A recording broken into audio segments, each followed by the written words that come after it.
Alright guys, today's episode is going to be a bit different. I am still going to be talking a little bit about money, but the focus of today's episode is going to be a more holistic approach to creating a rich girl life. Not just in regards to money necessarily, but more so creating a life that is more enjoyable and aligns with your values. We're going to be a bit more off the cuff today, and I want to share the steps that I have taken to create a more fulfilling, enjoyable, relaxing isn't really the right word. I would say just a less anxious overall existence. I've been on a mission for the past 8 months or so to just really be intentional about creating and maintaining an enjoyable life that also aligns with our family and what me and my husband want to provide as parents and role models for our girls. Okay, so I could have made this super aesthetic and cleared away all of the clutter, but today's episode is about making your life richer. And for me, one of the ways that I make my life richer is to try to not lose my mind over clutter. Now, I'm not gonna lie, I love a clean, clutter-free home. I'm sorry if you hear my dogs in the background, they're just clacking away. But it does bring out my creative juices, and honestly, it's just satisfying when you don't have clutter. But right now, in this season of life, there is going to be clutter, and I am actively choosing to spend time and energy in other areas of my life. And honestly, clutter, it just does not make the top of the list right now. Like, not even close. And worrying about having any clutter in this video where I am trying to be transparent and telling you how I actually live my life, not some utopian version that I wish my life was, that would honestly just be disingenuous if I didn't have clutter everywhere. So this is what my kitchen and my home looks like 95% of the time. I would say 4% of the time it looks worse than this, way worse. And then the remaining 1% of the time it looks spotless, and you already know that is reserved for when family and friends come over, obviously. Did you get that ASMR? Alright, so I know I'm a little bit late to the train on this, but anxiety has been such a hot topic over the past few years, especially among women. You know, we're expected to do so much for so many people, and I feel like we take on a majority of the mental load, and I know that that has been a big conversation online. And even when those things are necessary, like the things that we need to do, that we take the mental load on, they're typically necessary, and at least for me, the people that I'm doing it for, they're always appreciative. They always say thank you, and they're so happy that I do it, but it's still a lot, right? So while I know mental health and anxiety is something that should have been brought into the conversation decades ago, I'm honestly really glad that the younger generations are prioritizing these kinds of conversations around mental health and just making it more mainstream and normal to talk about. As much as people love to shit on Gen Alpha or the tablet generation, which is my kids' generation, I have seen so many instances in my own children and their friends where they have taken the time to be empathetic with each other. They have taken the time to either calm themselves down, taking a deep breath, something that I tried to instill in them. My husband and I both have, and I've seen them do it themselves. Or they try and calm a sibling down. I haven't really seen them do it with friends, but just between the two of them. And I really do think that is in part due just to the entire societal shift of being able to talk about feelings, identify other people's feelings, and not just shoving your emotions deep down. This is something that I'm honestly still trying to recover from myself. My husband is an absolute gem of a human being, and he has really helped me with communication. I would so much rather just go on a run or distract myself by doing pretty much anything else so that I won't have to like feel a certain feeling or like have a certain emotion or have like a difficult conversation with someone. I would so much rather just do something else difficult. So again, something that I'm actively working on. Having open communication with loved ones, whether it's friends or family, and finding a support system that you feel comfortable with opening up to is so important for your mental health. Okay, let's talk about setting realistic goals and updating them periodically. If your goal is to make $1 million this year, but you have like no real avenue to do that, you've made no changes in your life, and you're really just like throwing it out into the ether to see what sticks, you are setting yourself up for failure. Now, that is not to say that you can't achieve crazy, outlandish goals, but you are much more likely to fail if you are not outlining a plan and creating actionable steps to achieve whatever goal you set for yourself. Personally, I like to set goals at the beginning of the year. At the time that I'm recording this, it's a few days before Christmas, and that's the time where I really tend to like to do that, in between like now and New Year's. And one of my favorite things to do is to set a word of the year. I just started doing this last year. My last year's word was intention. And essentially, I made sure that all goals that I made lined up with the word intention. For this year, I haven't really set a lot of my goals yet, but I have set my word. And my word for this year is persistence. And I'm going to make sure that all of the goals that I make align with that word. Now, I do have like a whole slew of categories that I like to separate my goals out into. Financial, obviously, health, family, career. Once I have my goals nailed down, I have them written down. I usually like to like write them down like once I'm brainstorming, like actually physically write them down in like a notebook. But to actually keep track of them, I always put them in a note on my phone. And what I will do is I will periodically check in on those goals to keep them top of mind and also to update them as needed throughout the year. So let's say you do reach your goal of making $1 million this year. That's awesome. But what if it's only August? Are you going to update that figure and strive for more? Or maybe you had a secondary goal like already lined up. If you reached your income goal, then you budgeted to fill in the blank. Take a month-long recovery vacation. Use the remaining time of the year to gear up and prep for next year to either reach that same goal or an even crazier goal. I think for me, one of the most helpful things that I found with my goals is just like literally getting my eyeballs on them, because I'm sure I'm not the only one. When you were like in elementary school or middle school and you would like handwrite down your New Year's resolutions, right? I'm in an envelope. I'd make it so cute, do like my little sparkly gel pen with like my fancy stickers, and then I would seal it up, and then I would forget where I put it. And then I would never be able to find it the next year. And so I would find it like 5 years later when I'm like cleaning out my room. And guys, those New Year's resolutions were just like, I really hope they've all been shredded. So embarrassing. I think one of them was literally to like get invited to a party. So cringe, so cringe. But I don't know. I think that writing down your goals, either, for me, it works better in my phone because I know I'm probably not going to lose my phone. No, I know where they're going to be. I keep it in a note, and then I always pin that note to the top of my note section because I have 1,000,001 notes. But the most helpful thing for me has been setting up a reminder for myself to go through them quarterly.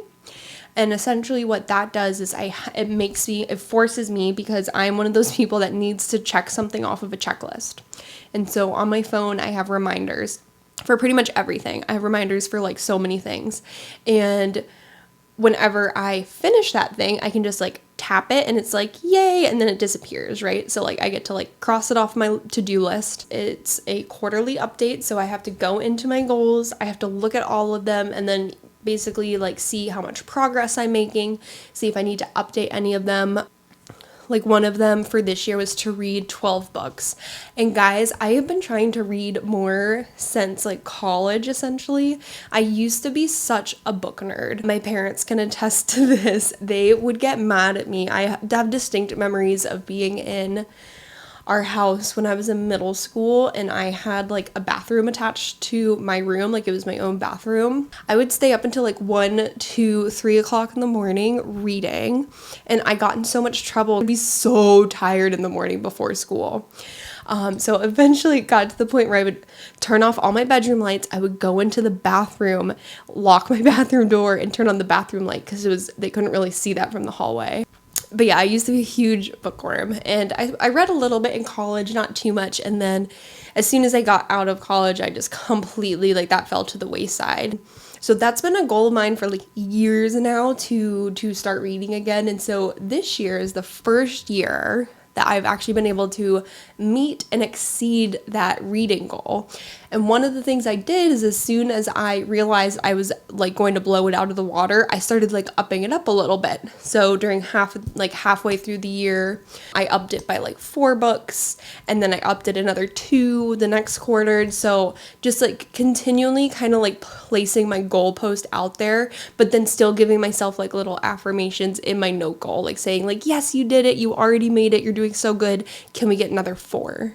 So that's been super helpful for me. I don't know if that's helpful for you guys, but I would also love to know if there's anything that like you guys do for goals to help you like stick to them, to help them stay top of mind. So something that has been super helpful, specifically when it comes to cutting stuff out of my life, is taking it one day at a time.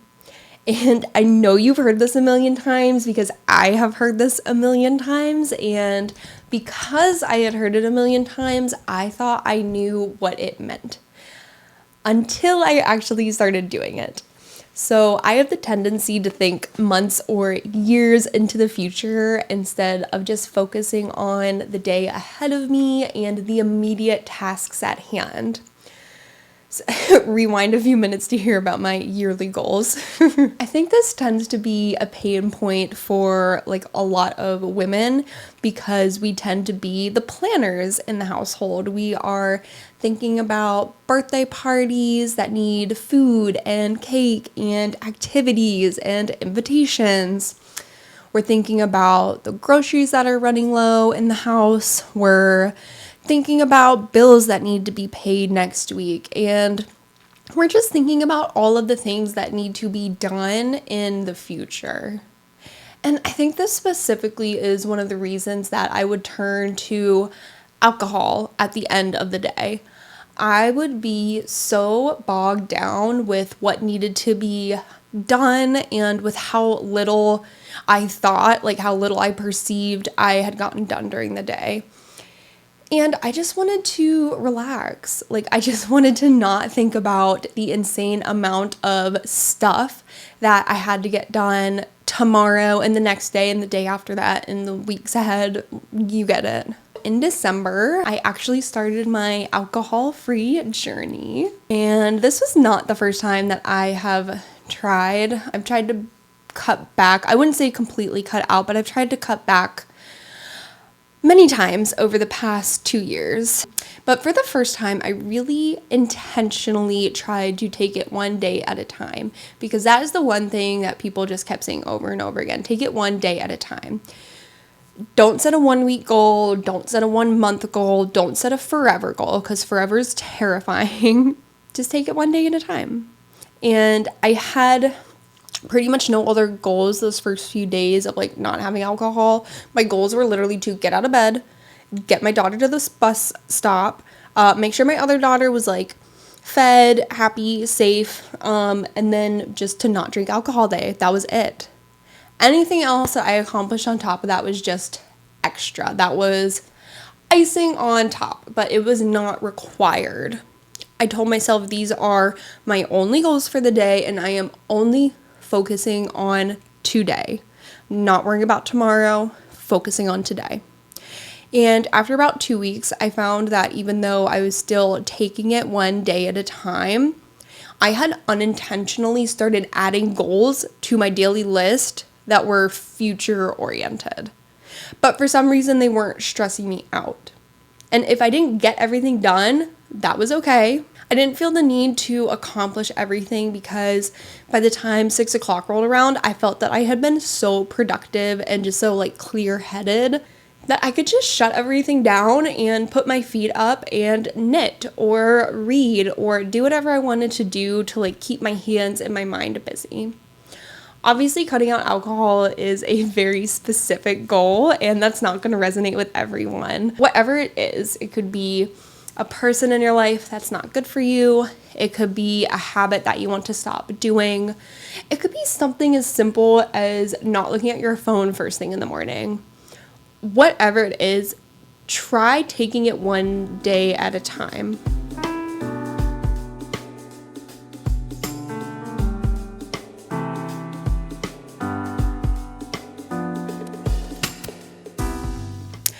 Okay, so I have brought you to my sacred space. This is my bed. And I just wanted to rattle off like a few random things that have really helped me just this past year, even like these past few months. And then also giving you some things that have not helped or things that I think some people might be placed like too much emphasis on, especially if we're keeping on trend with like that girl. Things that I like from that, and then things that I don't necessarily think are very helpful. So first thing that we should all be doing, which is so obvious, but like drink more water. Just drink a lot of water. Personally, I don't track my water, but I always have like a fizzy drink available, which I actually don't right now.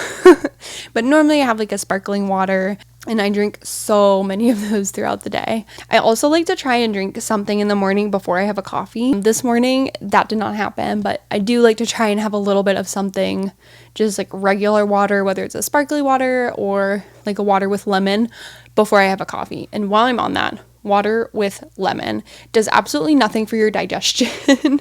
I really, really love following this one girl, Abby Sharp. Yeah, Abby Sharp on YouTube. I think it's called like Abby's Kitchen. She is a like dietitian or like a nutritionist, something like that. And she like debunks a lot of those like theories and stuff on YouTube. And she'll actually break down like people's like what I eat in a day. And it is honestly like so calming for me to just watch her like call out like BS within the like health and wellness community. So highly recommend her, like a scientific like background into why lemon water in the morning does nothing for your digestion. You can just have regular water. But I do love like a lemon or a lime in a water just because for whatever reason, I really don't like the taste of water unless I'm working out. So sparkly water or water with like fruit extract is just the way I have to go. Taking long walks. This is something that I have had to force myself to do, and I still find that I have to force myself to do it. And every time I do it, I love it. And I'm always like, I need to do this more often. It's the most amazing thing. And then I never do it again. I will say, as a working person, especially when I actually had to like go into the office, there were times, like I think now actually like this time of year, there would literally not be a time during the weekdays, so like Monday through Friday, I did not feel safe walking outside by myself because it was dark. By the time I got into work, like it was still dark, like it would start to become light like while I was going into work. So in order to walk before work and then have time to like shower and everything, it would have to be in the pitch dark, which I just was not comfortable with. And then same exact thing at the end of the day. I would literally be leaving the office or like right before I was leaving the office and it would be dark outside. Yeah, I think that was part of it, at least while I was working. So like the only times I could do a long walk was on the weekends, and that usually just didn't like fit into my schedule. The other thing that I have found, especially for like my fellow athletes, not that I'm an athlete at all, but I really enjoy fitness. So I love a good like cardio session. I love a good run, a spin class, a HIIT exercise. Well, I don't love HIIT, but I'll do it. Basically, I like to be efficient with my fitness, and I'm trying to be more intentional about actually enjoying the exercise that I'm doing and making sure like that is what my body is like craving that day. Yesterday, I was just having a horrible day. It was just a horrible day, and I was like, you know what? I'm gonna go out by myself For me, the long walks are really the most helpful. I love walking with my family, but it's just like chaotic. That's a whole different like activity. Super fun. I love doing it, but it's very different. That's not a calming, that's not a, like grounding yourself activity. That is like all hands on deck, like let's make sure nobody like falls and hits their head kind of activity. So I left the house, I drove to this really cool park we have by our house with like all these different walking and riding, cycling trails. And I walked for like an hour and a half. And I did not put on any like YouTube videos. I did not put on any podcasts. I did not put on any audiobooks, because typically when I'm out by myself, if I'm running errands or just like doing anything, I always have like a podcast or an audiobook on, because I love doing that in my free time. I intentionally did not do that on my walk yesterday. I put on music, and I put on really good feel good music.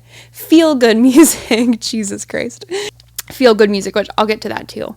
And so I had really no like time limit, and I didn't have a goal. I was just like, I'm feeling really overwhelmed. There's just so much going on. I need to go do something for myself. And so I told Alfred, I was like, I don't know how long I'm going to be gone. Do you mind if I go for a walk? He's like, no, go for it. And so I took my walk, and it was so nice. Like it got my creative juices flowing. I was like typing all these notes in my phone. I was listening to a lot of old music that I haven't listened to in a long time. And like as I was walking, I was like, at the beginning of the walk, I was kind of in a more like depressed type of mood. And normally if I'm in that type of a mood, or even if I'm not, I normally kind of like gravitate towards that kind of music. So like kind of angsty punk. Nobody ever guesses this, but one of my top favorite artists, like probably top 3 favorite artists, is Juice WRLD. But I've had to, over the years, realize that like I cannot listen to that kind of music and only that type of music for a long period of time, because it gets me down. Like I just get so like in my feelings and sad. So during my walk, I was listening to a bunch of music, and I was like, you know what, let me make a feel good playlist. And so I started like curating this like feel good playlist, and it just like, it was so invigorating and so, I don't know, it was just like breathing a new life. And it's none of them are new songs, and like a long walk, like it's like feel good music and a long walk. Like I did not come up with that. That's been said by hundreds of and thousands, of people over the course of time. It's nothing new, right? That's not a new concept. But doing stuff like that, like some people might call it cringe, right? It just feels so good. It was so nice, and I just came home. I was in such a better mood. I got so much more done. I was so much more productive. Normally, if I am busy and I'm overwhelmed, the last thing I want to do is like go move my body and do something that's quote unquote unproductive. And yesterday was just the perfect example that I took the time, because by the time of like getting ready, driving there, taking the walk, coming back, and like getting showered and everything, it was probably like 2.5 hours. And that's a lot during the day. And I'm lucky that I have made a life and a schedule for myself that allows me to do that in the middle of the day, And I think that goes back to my word of the year, which again was intention for 2023. And so a lot of the actions and a lot of the things that I've done and a lot of the goals that I set for myself have been with that word in mind. And I feel like being able to schedule my week around what feels good for me and what I'm able to, feasibly accomplish, and really like putting not only myself, but like also my family first. Being able to like do our laundry. Like I've never been able to keep on top of our laundry like I have now. Obviously there's so clutter everywhere, but The house is much cleaner than it normally is. And we've been having so many more like home cooked meals at home. It's just so nice. But making time for yourself, I know that was a little meandering, but like making time for yourself and like going and doing something, even if it seems cringy and even if you don't think you have the time, like if you think you don't have the time and you're so overwhelmed, that's probably the exact time that you need it. That I think is like your body telling you that you are overworked and like they need a reset.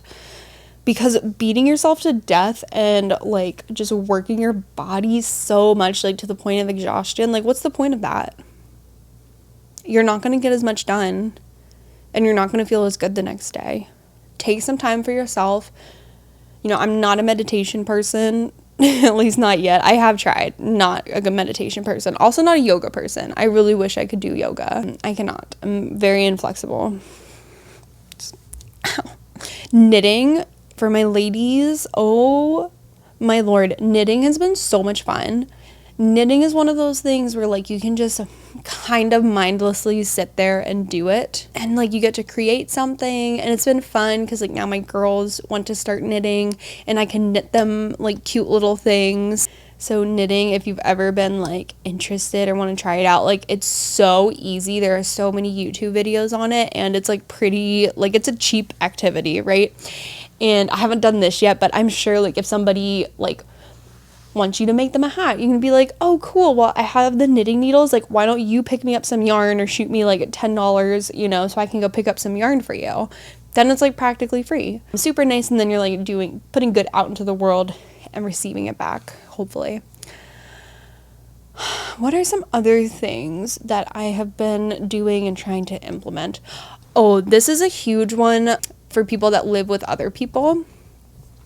Getting up, actually, I take that back. So you can do this whether or not you live with other people. So for me specifically, it's getting up before anybody else in the house gets up. Now, I go through phases where this is feasible and where it happens, and phases where I just cannot keep up with it. Somehow I was able to do this pretty consistently when I was working in the office. And I think the reason I was able to do it so consistently was because if I wanted to work out, like get in an exercise during the week, I knew it was not going to happen if I did not do it before work. And it is in my old house, it was impossible to get a workout done, especially in the morning, if anybody else was up, because there was just like so much distraction, noise, people popping in and out of my room, like it was just way too much. So, and by the end of the day, I was not able to work out at the end of the day because just by the time we all got home and the girls were home, like it essentially would have cut out like half of my interaction time with them for the day because I didn't get to spend that much time with my girls during the day. During the week when I was working. I think a lot of working parents have that issue where you might see them for a little bit in the morning before they go to school or daycare, and then at the end of the day you're pretty much just home for like an hour maybe before you have to start making dinner. Then it's dinner time and then they have to go to bed. If I worked out at the end of the day, it just was not, it didn't fit in well with our lives. So working out at the beginning of the day really kept me consistent at getting up before everybody else. Now that I don't necessarily have to work out at the beginning of the day, I've kind of gotten away from waking up before everyone else, and I have noticed a difference like in my day, because if I get up before everybody else, like my whole day just goes more smoothly. I typically am able to like drink my coffee. I might work out, I might not work out, I might just get some work done before like general distraction. And Hurricane Ellie and Vivi come down the stairs. It's just nice to have some time for yourself in the morning. It really is. And for me at least, it just sets up my whole day nicely. Now for those of you who live alone, what I will say, because I used to be this person, especially before my girls, I would wake up, I shit you not, 15 minutes before I had to get out the door to go to work. And so I would push off my alarm until as late as possible, as late as I could possibly push it. And then I would be scrambling. I'd be sprinting. My cortisol level was just like way up. And it just was not, like, it was not a fun time. And I'd be so stressed and I would look tired. Like, I would just look horrible because I felt horrible. Like, it's not fun to do that in the mornings. So I know it sucks to get up early. Like, and especially if you're getting up earlier than you, like, technically need to. I still, honestly, I haven't found a good trick to this yet. It's just like once you keep doing it, the more you try, the easier it gets, and it never gets easy. I will say that. Like waking up, especially if you have to wake up early, like for me to wake up early before everyone else in the house and actually have time to myself, I would have to wake up at like between 5 and 5:30, which I have gotten better at the past like week or two. It used to be such a habit for me and I just fell out of it. So I'm having to get myself back into the habit. And once it's a habit, it is easier. But that initial like alarm blaring off at 5:30, it doesn't matter if I've been doing it for months and months and months. That alarm goes off. I'm like, oh, fuck. I just want to snuggle in my warm bed for a little bit longer. I don't know. My only advice for that is to just keep trying and keep doing it. And eventually it will become a habit. So I was just thinking about this the other day. So if I had to use most of our money, like a majority of our money, if I could only spend money, like a major money in 3 categories. First would obviously be my girls. Like that's just always going to be the case. Second would be a comfy bed. I've been doing this thing. I have a journal right here. And it actually has like prompts. Normally I hate a prompted journal, but I was feeling optimistic a few months ago and I actually have really enjoyed it. It's from Target, of course. And one of the things it does is it has 2 pages. Actually, I don't want to show you what I have written down. So it has 2 pages. So one is like for the beginning of the day. So you're supposed to do it in the morning. And then one is for the end of the day. So you're supposed to do it like at the end of your day. And so at the top, it just tells you like what the day is. And it says, before you begin the day, set your intentions, which I love that it said intentions. So you can write down either like goals that you have or just like what you want for the day. And then it has inspiring words for today. Then you can like write down some words, things to let go of. I have a lot of things I need to let go of. I've only done a few of these. I'm really bad at keeping up with it. But the days that I have done it have been very eye-opening. And usually my things to let go of are always the same. And it's usually a feeling that I have. So it's kind of nice to reflect on that a little bit. My favorite thing about this is it says, today I am grateful for. And just like writing out what you're grateful for. And I would try and like change it up, right? Like I'm thinking about like what I'm going to do today and like the things that I'm grateful for. Like when I'm writing it down, I'll like look around and be like, what am I grateful for right now? And a lot of them have been this bed, which is like so silly, but having like a safe place that you can decompress at the end of the day and just feel so like warm and secure, I think is really important. And so Alfred and I got this bed like I think right after we got married, or maybe when we moved to the new place. I don't know. We've had this bed for a while and I'm like, we are never going back. We are only going to have super, super nice beds from now on. I don't care if we don't have any other furniture in the room. We are going to have a nice, comfortable bed because it honestly just makes such a big difference. Because if you are relaxed when you go to sleep and you're like happy when you go to sleep and you're grateful and you're like snuggling up in your bed with your warm blankies and you're like, oh, I am so grateful I have this comfortable bed to sleep in. I feel like it just makes you sleep better and like you wake up more refreshed. That might be stupid, but I will always spend money on a bed. And then third, travel, because I love having a good, seeing new places, seeing new people, experiencing new food, all that kind of stuff. But I will say, even at the end, like you travel, whatever, I hate packing, I hate unpacking, but you come home after travel and like you get in your bed and it feels so nice. There's just no better feeling in the world.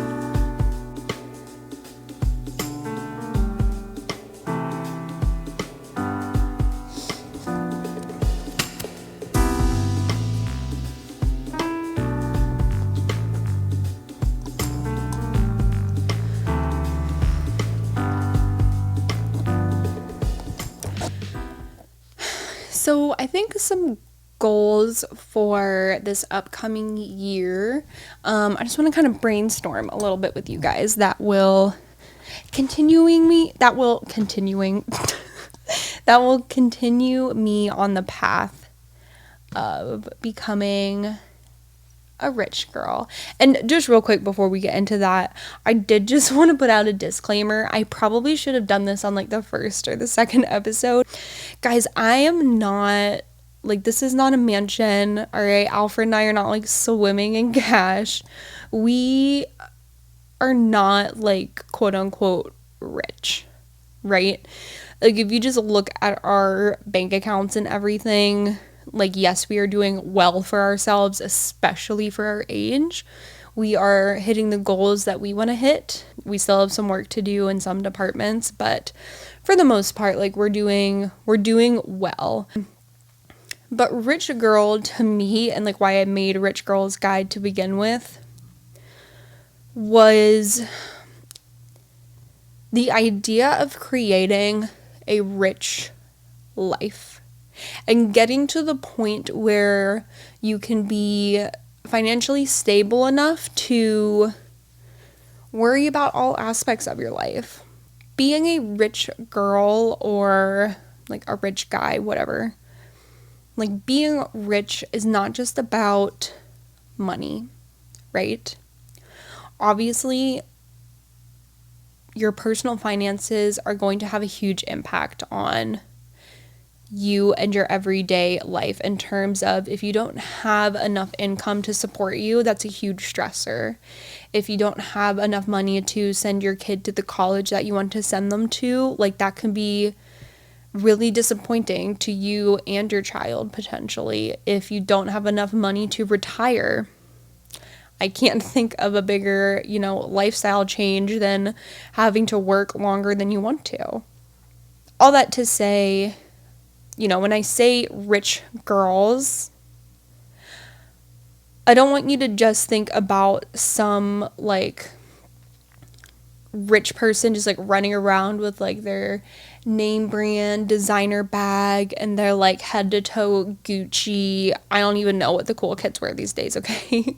That's not what I mean when I say rich or when I say rich girl. To me, a rich girl is somebody that knows what they want, or at least is like working towards knowing what they want out of life. A rich girl is someone who is financially savvy and is learning more about finance and, setting financial goals for themselves and starting to reach financial goals for themselves. A rich girl could be someone who is like me, is a work from home mom, as somebody just put it to me. I love that term. I was having a little bit of an identity crisis when I quit my job because I wasn't sure if I should call myself a stay-at-home mom, because that's what I was putting the most hours in during the week, is being a stay-at-home mom. I was also still working though. I'm doing this podcast. It honestly takes a fair amount of time and effort to like put out an episode. I'm also still doing photography. Okay. Right now it's the winter, so not quite as much, but definitely still a job for me. So I love the term work from home mom. So I'm a work from home mom. And I still consider myself a rich girl, even though I might not be bringing in a ton of income right now. I'm working towards it. And I have my goals. And we're going to see where they go.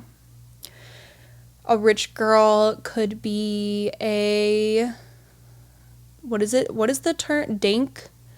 Dual income, no kids. I love that. Oh, I see you guys on TikTok and I definitely get a little jealous sometimes, I'm not gonna lie. Some of you are dog moms and you spoil the crap out of that furry little friend and go off, like, spoil that pup. Or cat, okay? Not a cat person here, but I know a lot of cat people. All that to say, you don't have to have a big fat fucking bank account in order to be a rich girl. Alright, what are some other goals that I'm going to have for this year? So again, my word of the year is persistence. And I will say I've been doing a ton of thinking just the past couple of weeks. Now that I've cut out alcohol, it's like opened my eyes so much as to how much brain fog I had and how much my creativity has honestly just been like stifled. I have so much more time at the end of the day, right? I have like between 7 and 8 o'clock and like 10 o'clock, I have like 2 or 3 hours that I didn't have before. And I've been doing, like I said, a lot of knitting. I've been doing more reading. So I'm excited. I want to think of like other hobbies that I can start up, and maybe some hobbies that I can start up with the girls. So maybe the three of us can learn new things together. Okay, love that. So that's a goal. Find some activities and some hobbies that me and the girls can learn together. I like that. If you guys have any suggestions of things that we could learn how to do together, let me know. I like that. And then obviously, okay, persistence. So we're going to continue with the no alcohol, obviously. Persistence. I have a lot of career goals for this coming year. And I had a lot of career goals for 2023.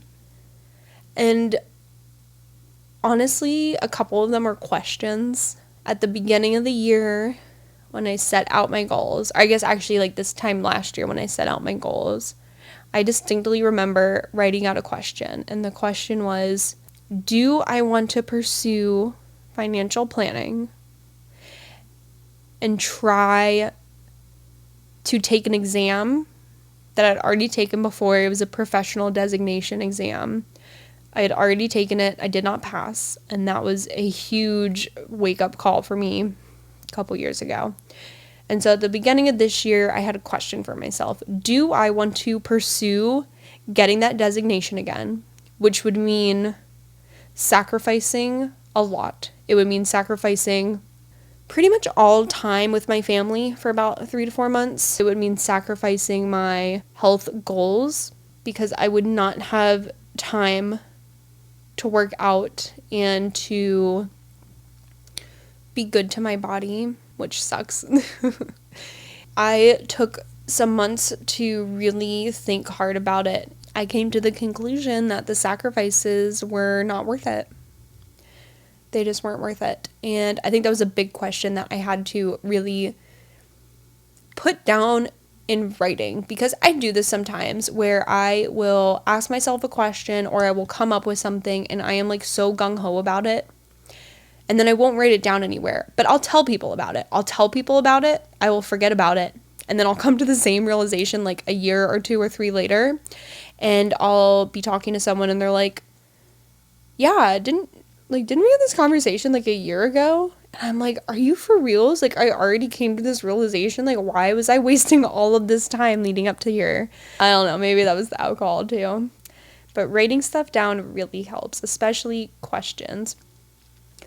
And maybe that should be part of the goal writing process as well. It doesn't necessarily have to be like a hard stop. I want to make X amount of money. I want to save X amount of money. I want to buy a house. I want to own my car outright. It could be a question. It could be something as simple as, is my career choice right now what I want to be doing in 3 years? Is the city that I live in somewhere that I want to continue building a community? Or do I think I would be better served elsewhere?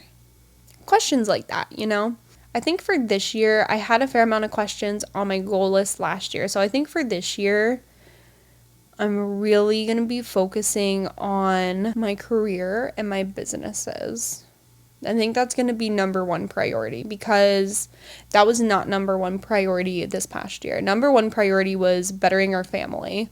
We changed the cities primarily due to school districts for my children. That is why we picked the house that we picked, the condo that we picked.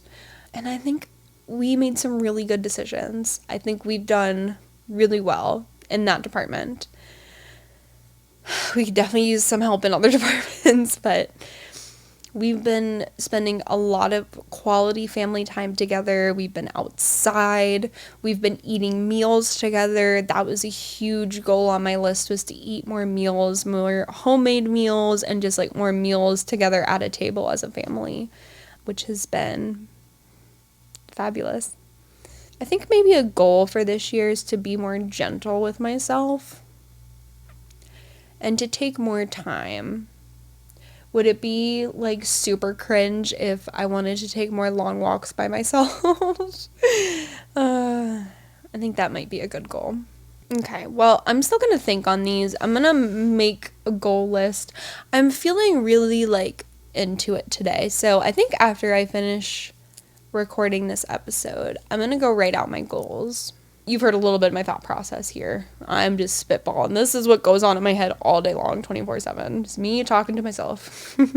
The last tip that I have for you guys, this has made the most difference in my life, and I am quite confident that without it, I would not be sitting here on this super comfy bed that I love getting into every night in a brand new city with a loving and supportive and goofy family that just makes me smile every day. Keep good people in your circle and cut out the toxic. Having good people in your life that make you feel like yourself, that make you feel like you can be your most authentic self without the fear of being judged is, I am not exaggerating, life-changing.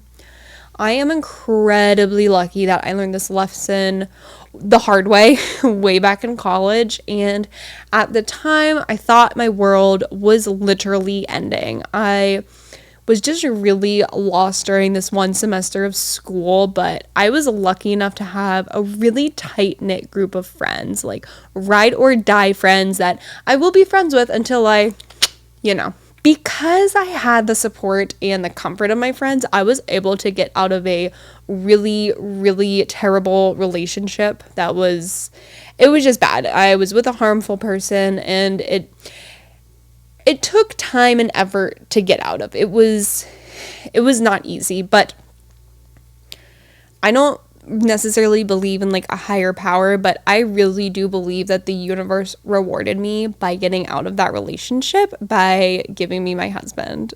Let me explain. Now, me and my husband had known each other for years prior to starting to like date or talk or any of that. He was actually part of that tight-knit friend group, and neither of us were interested in each other before we started like talking, but we started dating pretty much immediately after I got out of that relationship. I was emotionally out of that relationship like so far before it actually ended, and I cannot tell you, like, I cannot stress enough how much my entire outlook on life changed within 2 to 3 months. I had my friend group, which I did not have a friend group like this in high school, so I was already kind of like on cloud 9, having this, honestly, like this family at school. I had my best friend who we literally went through fucking hell together, just with relationships and friends and school and finding ourselves. So shout out Han. Having your bestie to really lean on was something that I just wasn't really used to, and I'm so thankful that we found each other freshman year, and we've been able to go through life ever since. She's a real one. So I had my support system, I had my bestie, and when Alfred and I started dating, for the first time, I really felt like I was going to be able to graduate from college, like make it out with a degree, and like actually be able to make something of myself. It was like a whole new world opened up. Now, this is not to say that you need a partner or a spouse in order to live a happy life. I am not saying that at all. But you do need a person or a group of people that love you and will support you through everything that life is going to throw at you. I am naturally a bit more tightly wound and nervous and just kind of on all the time. That's just how I'm programmed. So having a partner that is naturally relaxed and wants to cuddle and doesn't berate me for having clutter in the kitchen, I could not adequately put into words how comforting that is and how much that spills over into honestly all aspects of my life. And same with my friends. I am not the type of person who's going to text you every day. My friends know this. If I reply to you the same day that you text me, you're special, and I'm probably having a really good day. But just like having friends that know how I communicate and know that I'm not necessarily going to reach out all the time. And if I do, it's probably like a funny meme or a picture of my dog is very comforting to me. Like, they know for a fact that I will be there for the big moments. I will be there when they need me. But I will probably forget your birthday, and I might not see you for 6 months. And it has been liberating. Find friends and find people that aligned with how you like to live your life. All right, I am really not trying to cry on camera, and I feel like that's where this is headed. So let's wrap this baby up. Thank you for coming to my TED Talk. I know this was a bit different from my normal format, and next week we are going right back to numbers and finance in the normal setup. Yay! But this is something that just kind of like popped into my head the other day, and I felt like sharing it. So you're welcome. Just kidding. In all seriousness, let me know if this is something you would like to see more often. I think just like sitting down and having genuine conversations, even if it's over the internet, right, can still be enriching. So with that, I bid you a wonderful rest of your day, and I'll see you next Monday.